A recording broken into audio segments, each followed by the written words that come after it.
लूका रचित सुसमाचार 13वां अध्याय।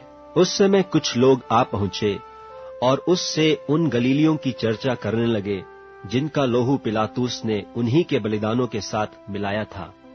यह सुन उसने उनसे उत्तर में यह कहा, क्या तुम समझते हो कि ये गलीली और सब गलीलियों से पापी थे कि उन पर ऐसी विपत्ति पड़ी? मैं तुमसे कहता हूं कि नहीं, परंतु यदि तुम मन न फिराओगे तो तुम सब भी इसी रीति से नाश होगे।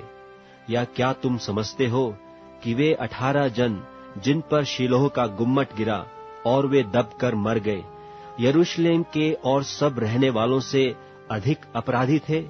मैं तुमसे कहता हूं कि नहीं, परंतु यदि तुम मन न फिराओगे तो तुम भी सब इसी रीति से नाश होगे। फिर उसने यह दृष्टांत भी कहा कि किसी की अंगूर की बारी में एक अंजीर का पेड़ लगा हुआ था। वह उसमें फल ढूंढने आया, परंतु न पाया। तब उसने बारी के रखवाले से कहा, देख, 3 वर्ष से मैं इस अंजीर के पेड़ में फल ढूंढने आता हूं, परंतु नहीं पाता। इसे काट डाल कि यह भूमि को भी क्यों रोके रहे। उसने उसको उत्तर दिया कि हे स्वामी, इसे इस वर्ष तो और रहने दे कि मैं इसके चारों ओर खोदकर खाद डालूं, सो आगे को फले तो भला, नहीं तो उसे काट डालना।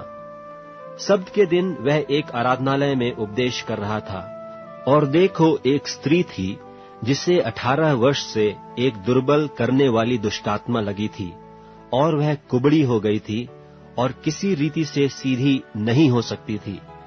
यीशु ने उसे देखकर बुलाया और कहा, हे नारी, तू अपनी दुर्बलता से छूट गई।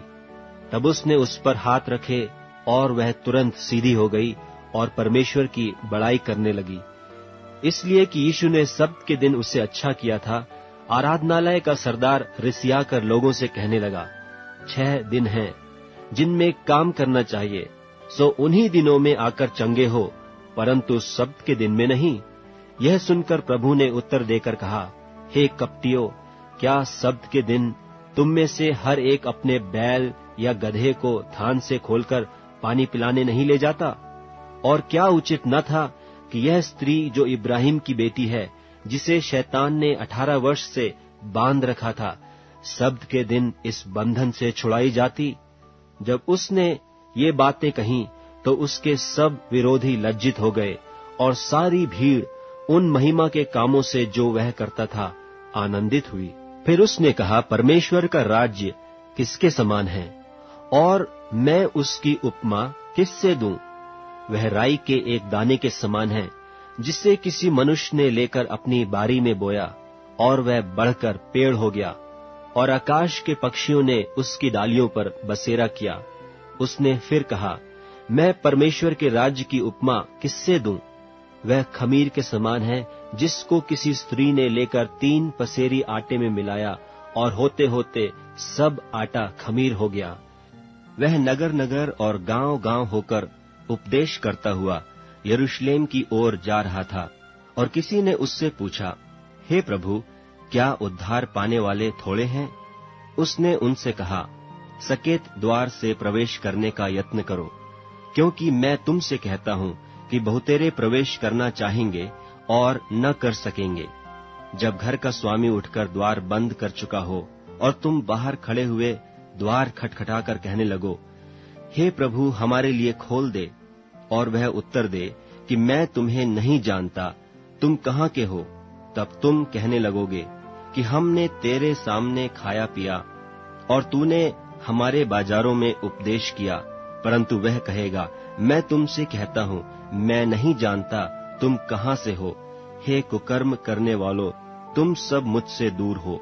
वहाँ रोना और दांत पीसना होगा, जब तुम इब्राहिम और इसहाक और याकूब और सब भविष्यद्वक्ताओं को परमेश्वर के राज में बैठे और अपने आप को बाहर निकाले हुए देखोगे। और पूर्व और पश्चिम, उत्तर और दक्षिण से लोग आकर परमेश्वर के राज के भोज में भागी होंगे। और देखो, कितने पिछले हैं वे प्रथम होंगे, और कितने जो प्रथम हैं वे पिछले होंगे।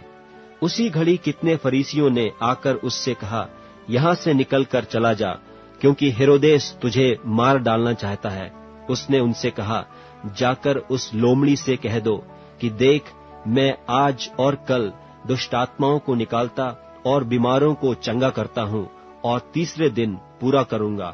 तो भी मुझे आज और कल और परसों चलना अवश्य है, क्योंकि हो नहीं सकता कि कोई भविष्यद्वक्ता यरूशलेम के बाहर मारा जाए। हे यरूशलेम, हे यरूशलेम, तू जो भविष्यद्वक्ताओं को मार डालती है और जो तेरे पास भेजे गए उन्हें पत्थरवाह करती है, कितनी ही बार मैंने यह चाहा कि जैसे मुर्गी अपने बच्चों को अपने पंखों के नीचे इकट्ठे करती है, वैसे ही मैं भी तेरे बालकों को इकट्ठे करूं, पर तुमने यह न चाहा। देखो, तुम्हारा घर तुम्हारे लिए उजाड़ छोड़ा जाता है, और मैं तुमसे कहता हूं, जब तक तुम न कहोगे कि धन्य है वह जो प्रभु के नाम से आता है, तब तक तुम मुझे फिर कभी न देखोगे।